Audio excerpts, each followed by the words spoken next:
This is a call to order the meeting of the Curriculum Policy Committee meeting. Chairman Jeff Russell is absent, and I, Steve Link, an ad hoc member, will serve as the chair today.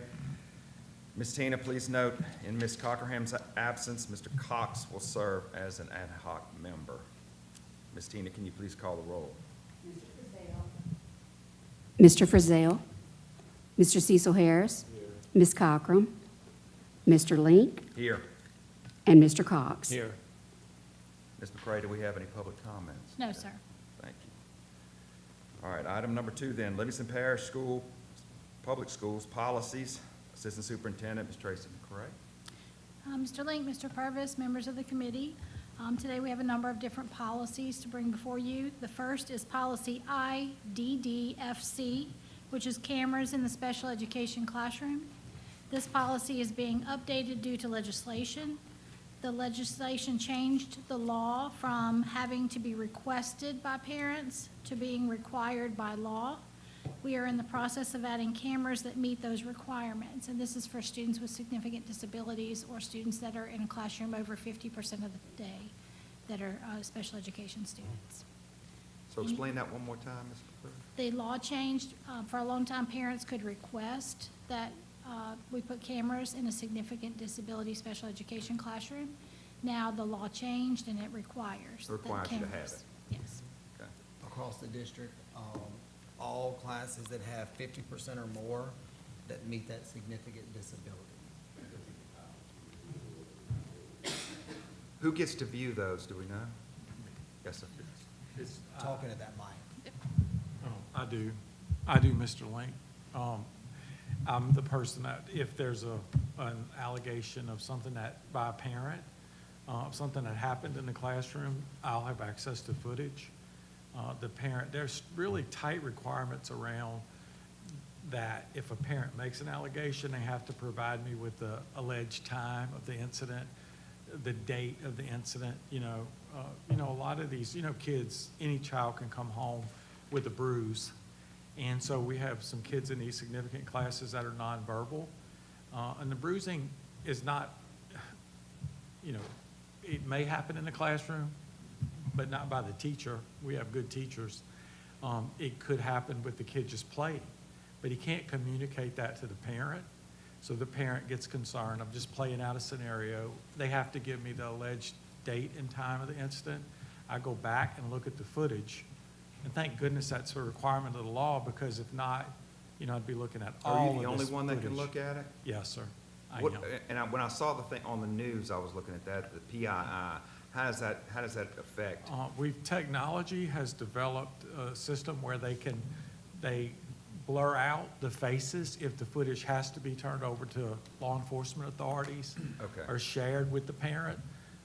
They have to view, all the other faces are viewed out, or blurred, redacted, so that they can't identify the other kids in the room. Does the parent get to look at it or not? Only if the allegation, if there was an incident, Okay. only. And then at that point, Mr. Purvis is involved. I would report it to Mr. Purvis. Mr. Purvis would review the footage himself. Then law enforcement, would be involved, and the parent. So there's a whole system. And there's the thing in the law that the footage can't be videoed. If the parent is actually allowed, she cannot take a phone, or he can't take a phone and video it for use.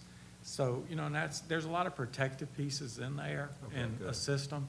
And as Ms. McRae said, it started a couple of years ago, and it was at parent request at that time.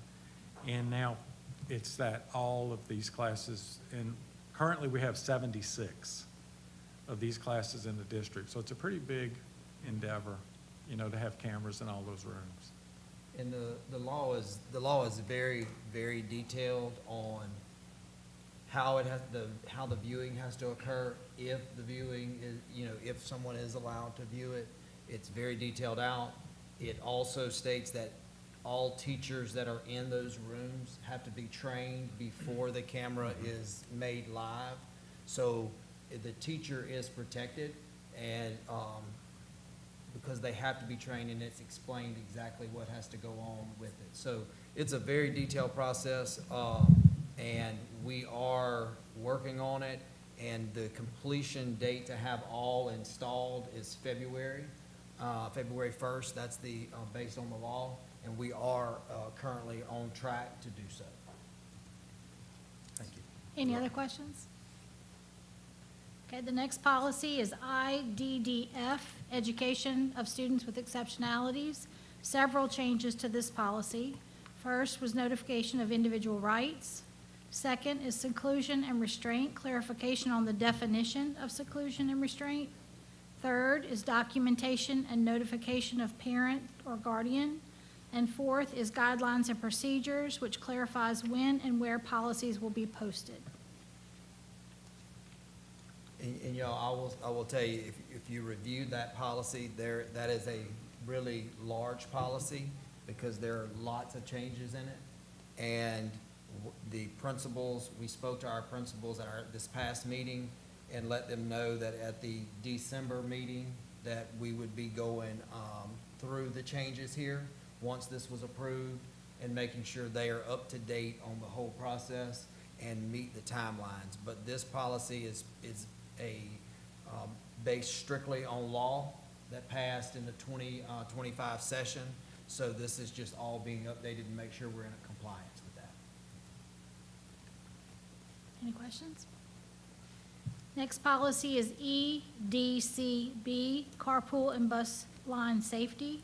We added new language designating the carpool zone as a hands-free zone with clear signage notifying drivers of the hands-free zone. And we have some examples of what those signs would look like here for you. The law itself is about hands-free in school zones. We're adding that they pay attention to that when they're in the carpool pickup line. And y'all, this is strictly because of safety, because we've had, there's been close calls or, on particular incidents because of carpool lines. That's the signs that Ms. McRae and the print shop has been working on, and Mr. Chafin, and that's the signage that we'll have district-wide. And they've already spoken with the principals on it, and the principals are gonna send us the type of sign. We gave them some options, and we're gonna have all of those posted in all carpool lines by January 1st, and then all parents will be notified with a letter stating that it is a hands-free zone and what the potential consequences of losing your privilege to be in carpool if you're violating that particular policy. That's right. Yes, sir. I know this sounds crazy, but they're probably gonna ask. I know some of them line up. When they're lined up, stopped, is it gonna be in the line all the way, or is it gonna be while the line starts moving? Or is that even something Well, I mean, maybe somebody asked, I know they'll put it online about. Yeah, because, look, if you at the back of that carpool line, I don't have people manning that 2-mile carpool line. Gotcha, yeah, But makes when sense. it's up where our people are at, I mean, it's gonna have to be enforced there. Probably when they get up there where the kids actually get out. Yeah, That's yeah, correct. yeah, thank you, That- yeah. Cause that's the only place we're gonna be able to see them. Right, right, right. But they got some schools that has signs up already Mm-hmm. saying the same thing. Yep. Not to be on your cell phone when you're in the line. Thank you. Any questions? No, ma'am. All right, the next is policy JD, discipline. The legislation added school employee verbiage to the section that discussed discipline of students. Rather than just teachers, it now says school employees. Next one is policy JDA, corporal punishment. This board has already adopted the underlined sentence in paragraph 5, or in the 5th paragraph, prohibiting the taping of a student's mouth. The word physical has been added to number 2 at the bottom of the page, so just addition of one word, physical. And that sentence is based on a piece of legislation that was, you cannot tape a student's mouth. So that is being added to the policy to reflect the legislation. Are subs gonna be made aware of this in some, I guess the sub handbook? We will make sure our Yes. employees understand. Yes. That's right. We will make Pol- sure. Policy JAA, equal opportunities, added wording to add military status, natural, protective, or cultural hairstyle to the policy. And last is GAAA, Equal Opportunity Employment, added the word military status to the first paragraph. And that's all the policy changes we have for you today. Thank you, Ms. McCray. Do we have any other discussion on those policies? I think we discussed all the policies individually anyway. All right then, does anybody want to make a motion to approve this? Oh, Mr. Cecil Harris makes a motion, and I guess Mr. Cox seconds. All in favor, please say yes. Yes. Any opposed? There are none, the motion carries. Item number 3, adjournment. Do we have a motion to adjourn? Mr. Bob Seals makes a motion. Mr. Jeff Wait. Cox, second. Got something else? No, sir. No, sir. Somebody else has. the All right. information. Mr. Cecil Harris makes a motion. And then Mr. Jeff Cox seconds. All in favor, please say yes. Yes. Any opposed? There are none.